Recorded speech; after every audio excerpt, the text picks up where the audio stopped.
Hi guys, Windows 11 version 26H1 newly released and enables the next generation of silicon and hardware innovation, making it possible for the PC ecosystem to bring you Windows devices with exceptional performance and battery life.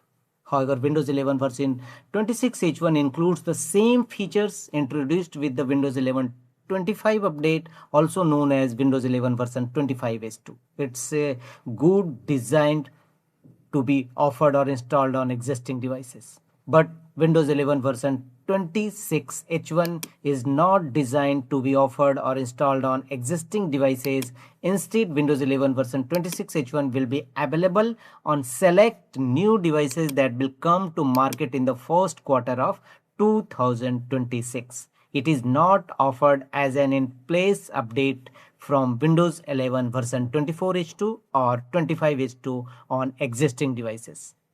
Means devices running version 26H1 will continue receiving monthly updates for security, quality and new features just as versions 24H2 and 25H2. Devices running version 26H1 will not be able to update to the next annual feature update in the second half of 2026, means 26H2 update Windows 11. This is because version 26H1 is based on a different Windows core than version 24H2 and 25H2, and the upcoming feature update, these devices will have a path to update in a future Windows update release.